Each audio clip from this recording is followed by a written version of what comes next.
they thought he had some kind of problem with his eyes. So we had the vet check him after I got him. Most of the time when I've seen cataracts in horses, they're traumatic in nature. The vet said that he had congenital cataracts in both eyes and he had minimal vision. It's really not that uncommon to see a blind horse. However, what is unusual is to find somebody that's truly dedicated to that horse to give it a second chance. It was really difficult at first. He would just kind of jump when you touched him because he didn't know that you were there. I try to use a lot of voice commands. A lot of people would have given up long ago with him and just kind of written him off as just a sad sack case, but she's done wonderful things with him. He's a really just neat horse. I don't know, I'm just a sucker for lost causes. Today, we're meeting a girl with a dream and a horse with a big heart.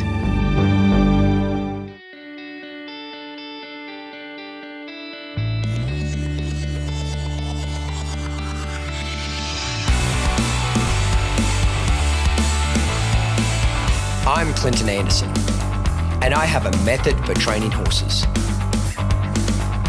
Getting horses to behave is simple. It's training people that's the real trick.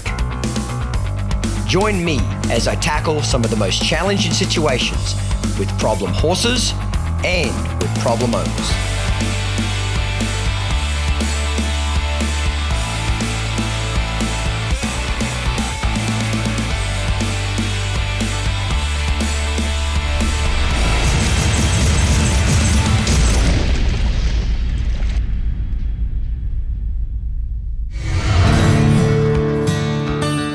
The breeders had told us that they thought he had some kind of problem with his eyes, so they knew ahead of time that there might be something wrong with him. Some say love is blind. Basically, a cataract is an opacity of the lens. Light can get through, but it doesn't allow for vision or sight. Some say it enables one to see things others fail to see. I was drawn to him because he was a paint and I'm a big paint fan. I had two others. And then when they told me that there was probably something wrong with him, I don't know, I'm just a sucker for lost causes, and so that kind of drew me in. To Chrissy Long, both interpretations of love are correct, for it is love that has inspired her vision for her blind horse, Gabriel. Gabe first came to the farm in June of 2009. He was born on the breeding farm where he was bred, and they didn't really do anything with him. They turned him out in the field with the other horses, and he got really afraid and he didn't know where he was, and he ran into barbed wire fences and got really torn up. And then I found him and felt really bad for him, so I wanted to do something for him. When I found him, he was really spooky and he didn't like people at all. When I saw him for shots and coggins, he was just very, very flighty. So just did our best to try and soothe him and didn't have to lay my hands on him really to look at his eyes. He took a look at him and he told us right away what it was. Easy to see when you get, looks like a big old ice cube floating in the middle of the eye. It can only be a couple things. The vet said that he had congenital cataracts in both eyes. Most of the time when I've seen cataracts in horses, they're traumatic in nature or some sort of injury, and not in both eyes, not bilateral. In his case, it was the entire lens. I mean, it looked like a big fat ice cube floating in the eye, and there was nothing.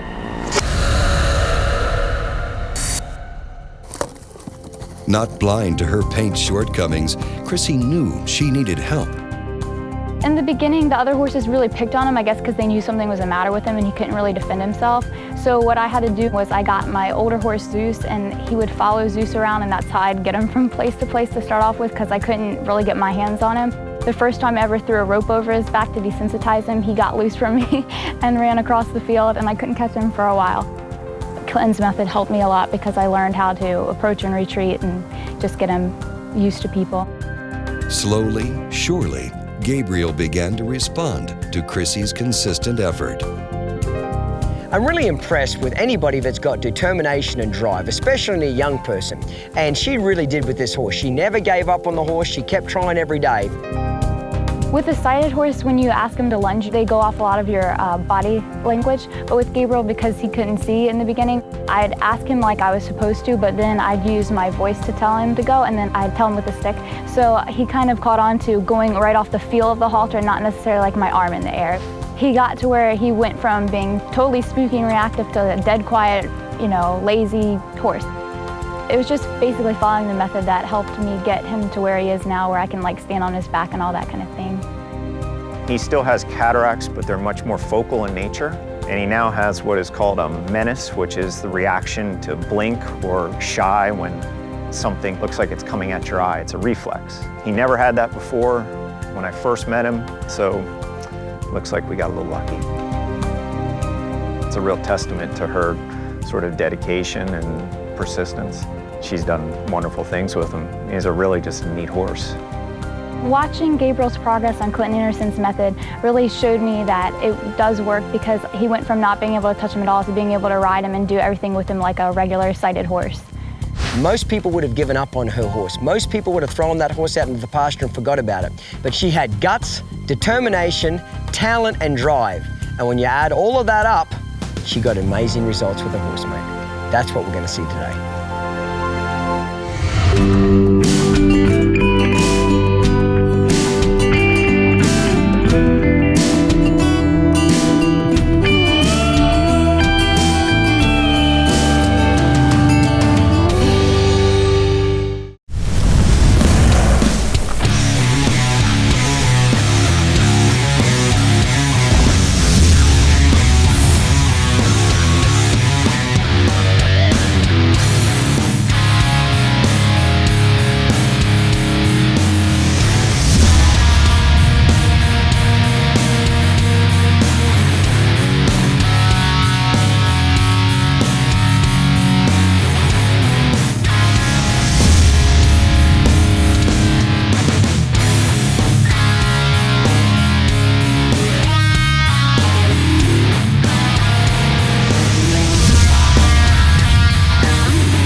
My mentor, Gord McKinley, he's the guy that meant the world to me. He's the guy that saw something in me and gave me the chance to experience horses and his method. Well, today, I'm going to meet somebody that I guarantee Gord McKinley would have been proud of. At Infinity Farm, I feed the horses in the morning and clean stalls and just do the regular day-to-day chores. And then I also train horses for other people, and I teach riding lessons. Gordon always used to tell me, he said, Clinton, success is just around the corner, but most people quit far too early. You got to have that determination. Well, this girl today did exactly that. So I couldn't wait to meet Gabriel and Chrissy to see him in action. So how long have you been practicing the Downunder horsemanship method? For 2 years. For 2 years now. Now, have you been doing the fundamentals or the groundwork or riding? What have you been doing with it? Both. We're through the fundamentals and now we're working on the intermediate. Okay. Is there any part of the method that you feel like that you'd like more help in, or that you're not quite as proficient as you'd like to be? He's a little bit slow at the backing. Right. So I think I'd need a little bit of help with that. Okay, we can arrange that. Well, let's get started then. Why don't you show me how you flex him? Put your stick on the ground and show me how you flex him, and I'll kind of watch you and see if there's any pointers that I can give you. Very good. Excellent. Righto, go ahead and do it on the other side, mate. So far, this horse looks really good. He's getting off the halter, he's being soft and supple. Very good. Okay, give me a lead rope and let me give you a couple little pointers here. You're doing a really good job overall, but what I'd like to see you do is try to pick up with just your fingertips. Try to be a little bit lighter, and then if he doesn't get off it, go ahead and bump him off it. Okay. You're having a tendency to grab with your hand, okay? See how light you can be with just your fingertips. There. I was picking up a little too hard with Gabriel, using my whole hand to kind of pull him up, and then Clinton showed me to just slide with just 2 fingers and ask really lightly, and it was something that I didn't really think about when I was doing it, that horses never get any lighter than the first amount of pressure that you ask with, so that kind of helped to remind me to do that more often. So far, he looks really good. Is he pulling his head away too fast? No, I love that. See how he left his head there and he brought it back? That's even better again. Okay, so if I had to grade you on that, I'd give you a good solid A. Borderline A+. Why don't you show me yielding his hindquarters, stage 1.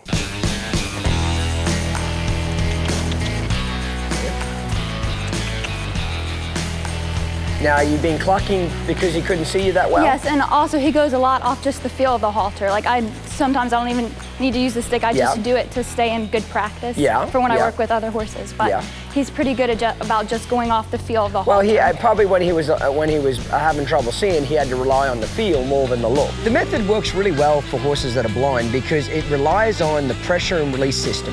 You apply pressure, and when the horse does what you want, you release that pressure. So the horses catch on very quickly to what you want them to do. Most of the time, if I cluck, he knows it's time to start. Yeah, and if he gets lazy, there's nothing wrong with that, using a little cluck, and especially in his case. Typically, I wouldn't cluck, but in his case, it will certainly help you. Very good. Okay, that looks pretty good there. So I like the fact that you've got him yielding his hindquarters off the feel of the halter, plus off some driving pressure and a little bit of audio pressure, by clucking to him. I think that the method can be useful for all different horses just because it's so easy for the human to understand and the horse to understand. So even if there's something that's the matter with your horse, you can still find a way to make it work, and you don't have to change that much no matter what your problem is. Very good.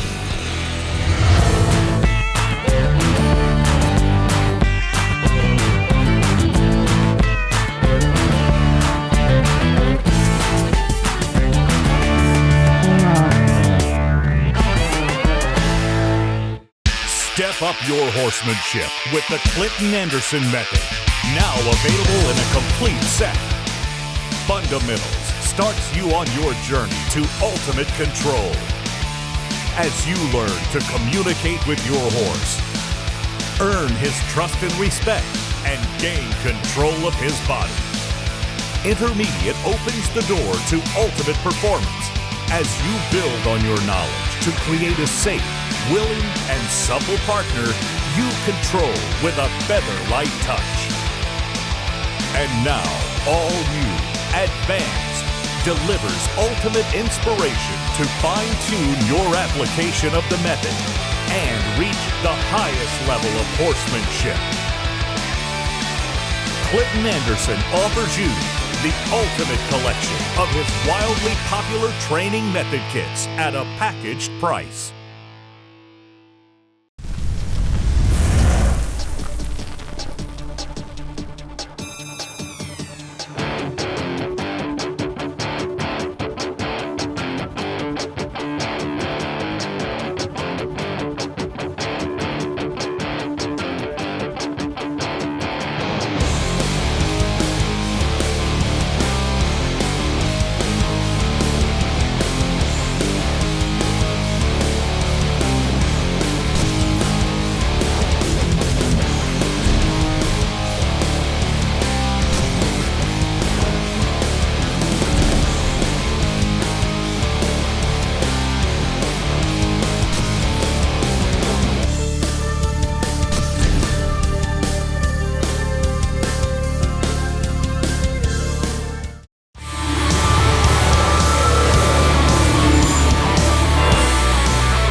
Why don't you go ahead and show me lunging for respect stage 1. Okay, go ahead and let your string out if you need to. Try not to move such a big circle. Point, cluck, and spank. Make him speed up. Now go ahead and yield his hindquarters. There, and send him the other way. Of course, when a horse is blind, he can't really see your body language. So there was other things that she had to do, use some verbal cues and use the pressure of the halter and stick to adapt to the fact that the horse could not see the handle. So what kind of cue were you giving him to yield his hindquarters if he couldn't see you? Most of the time I just kiss to him. You just kissed her? I'll try to cluck to him when I ask him to go faster and kiss when I'm wanting him to yield his hindquarters. Okay, that's a good idea.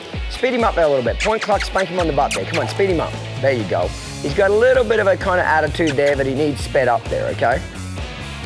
Speed him up again. There. Come on, spank his butt. That's the girl. Get that energetic departure takeoff. When you point, get those feet moving now. Okay, he might be blind, he's not dumb. Horses are just like kids. If they think they can be a little lazy and not put in a lot of effort, they won't at times. He got a spank on the butt a few times because when she said leave, he was lazy, he was lethargic, he didn't want to put in the effort. So she walloped his butt a couple of times and he really started taking her serious then. That's better. See, now he's not shaking his head and pinning his ears back at you. Very good. You know, I really like how she's adapted some of her cues. Like, because he couldn't see her, she'd use kissing as his cue to give her 2 eyes and clucking to speed up. That's really good. That's called using your imagination, you know, adapting to the situation. Gabriel responded really well when we upped the pressure. I wasn't expecting him to do as good as he did. I thought he was already putting in a pretty good effort, so it really surprised me when he did so well with it and really took it up a notch. I wasn't expecting that at all. Step in front. That's a girl. Good one. So what are your cues to get him to change direction? Mainly, like, you're supposed to step in front, but if I just pick up on the halter, he knows to roll back. Okay, so show me how you taught it to him then. How I taught it to him, I'd have to step in front and he wouldn't move at all, so I'd have to run in at him and really get after him. Excellent.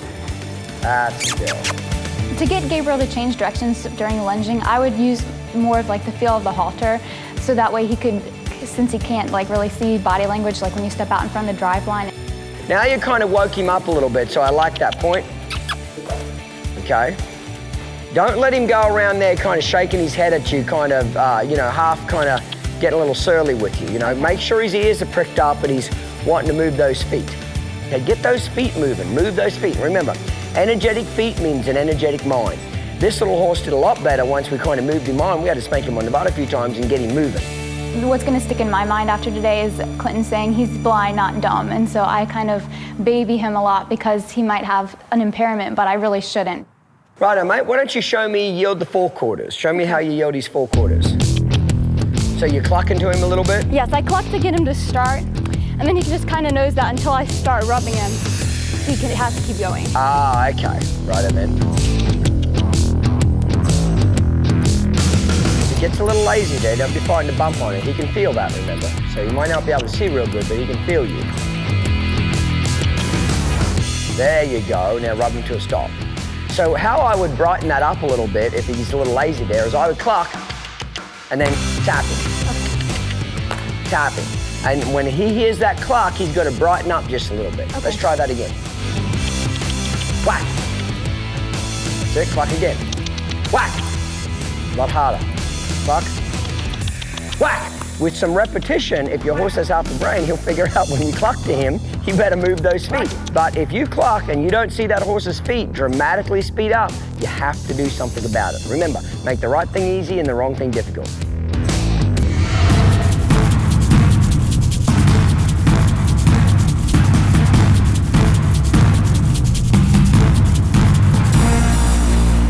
Check out our latest catalogue from Downunder Horsemanship. It's filled with beautiful imagery and in-depth information on all the products used in this show. Visit our website or call this number and we'll send it to your door free of charge.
Okay, mate, why don't you go ahead and show me your backing?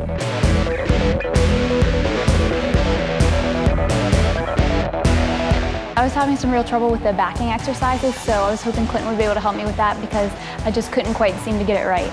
And he backs crooked. When we would ask him to back up, he would back up crooked or not put in a lot of energy, and I wasn't being firm enough with him to try and get him to take me more seriously. Let me have a little go of him here. What I would do to him is use the clocking sensation, okay, and then if he doesn't speed up, I'm gonna whack him on his chest. So because he can't see real well, I'm gonna wiggle, wave, and then retreat.